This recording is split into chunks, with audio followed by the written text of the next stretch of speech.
This is Theodorus Rex. We're going to do another track by track. This time it's Injustice for All versus Megadeth's Rust in Peace. Cheers, Fireball. Anyway, both these albums are the fourth effort from each of their respective bands. And I chose these albums because now the lineups were solidified for the next few albums. Both of the bands had gone through some member changes. Metallica getting Jason Newsted on bass, and Megadeth acquiring none other than Marty Friedman from Cacophony on guitar and Nick Menza on drums. Now, Marty Friedman was an extraordinary acquisition. I mean, he is light years ahead of everybody on either one of these albums. I mean, he is just a terrific, incredible guitar player. Just stunning. Anyway, so the tie-in here is also Dave Mustaine, who was once in Metallica, and now he's the leader of Megadeth. You know, this was his revenge, so to speak. They were on Capitol Records at this time, you know. Megadeth and Metallica had already kind of made a name for themselves, but now Megadeth was finally pulling up to become even Steven, you know. And let me just get to the track by track, and we can forget about all the good stuff. Anyway, so first track is my favorite track from each album, actually. Blackened versus Holy Wars. Now, Blackened is a terrific song. It's fast-paced. It's got everything you would want in a Metallica song, especially in those days. It's like thrash, and it has a little a jump beat, what I like to call a jump beat. Holy Wars lyrically is very deep, and just is an epic song, like riff on top of riff, and just moving through many different changes and tempos, and just a very exciting song, and even multiple guitar solos by both Dave and Marty Friedman.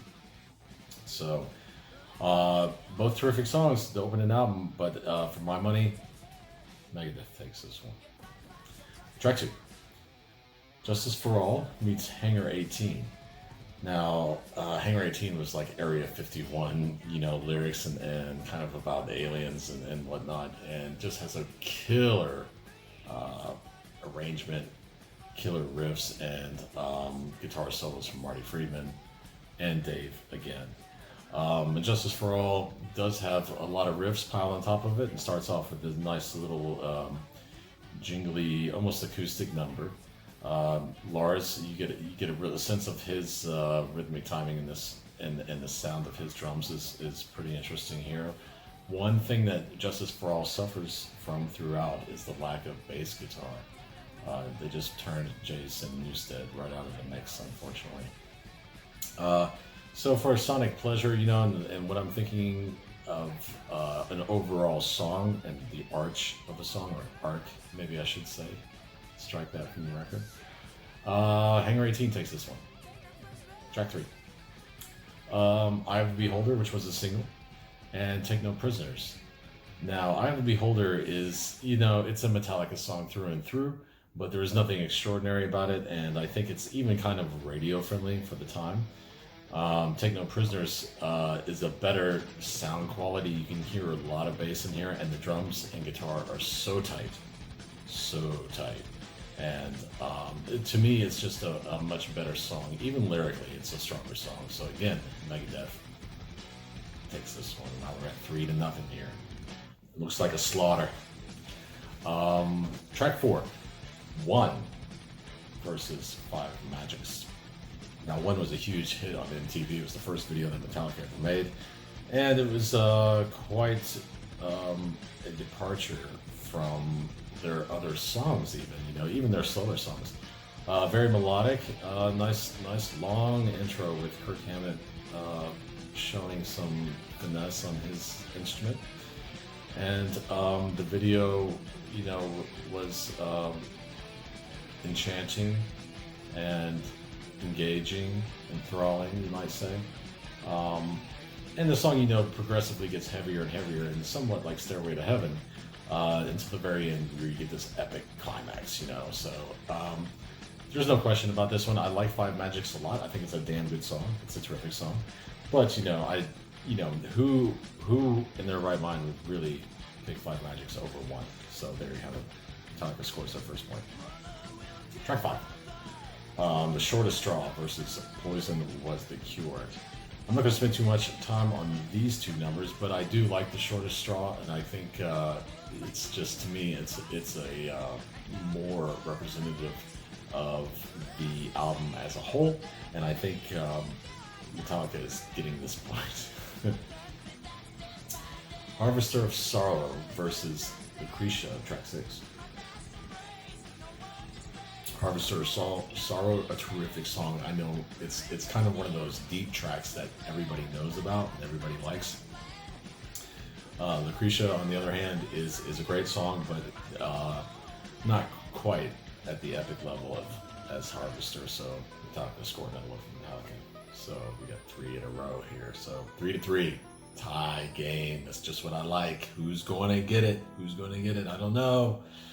So track 7, Frayed Ends of Sanity versus Tornado of Souls.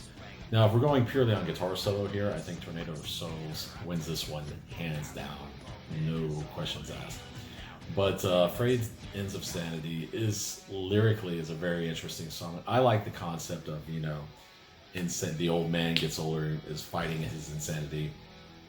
And I think James Hetfield just really climbs through the mix and vocally does a lot of. He has both the lyrics and he's accomplishing this track vocally. He's really bringing it to the house. So this one also goes to Metallica. Track 8, To Live Is to Die, which for me is the worst song on this album, and Dawn Patrol from Megadeth. To Live Is to Die is, instrumental. It's kind of just noodling. I hear I don't know. It's just not really getting it done for me, and it's a long song as well. So whenever this song comes on, I typically just fast forward to the next track, which is a good one. So this one goes to Megadeth, Dawn Patrol. Track 9, and this is an even album. Both albums have 9 tracks, so this is it. Dyer's Eve versus Rest in Peace, Polaris. And Dyer's Eve is a great song. It's so fast. I mean, what a great way to end the album. That song is faster than the first song on the album. It's just so lightning fast. And James Hetfield is picking at a furious rate. Really love that about him. And it's a terrific song. And so is Polaris. I really like that song as well. But really, when you have the lyrics, "Dear Mother, Dear Father," every thought I think you disapprove, curator, dictator, always censoring my every move. The whole song is like that. It's just such a rebellious number and in your face, and especially at that age, to be against your parents. This is 1988. I saw Metallica live, by the way, on that very tour.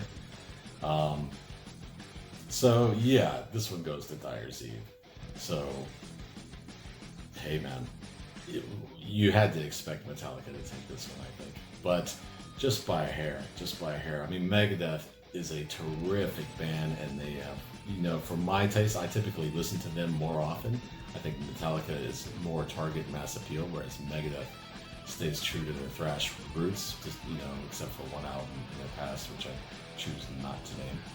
But especially with Marty Friedman on board, he is such a pleasure to listen to. Go back and listen to some of his solos and compare them with Kirk Hammond. You'll see what I'm talking about. Anyway, thanks for watching.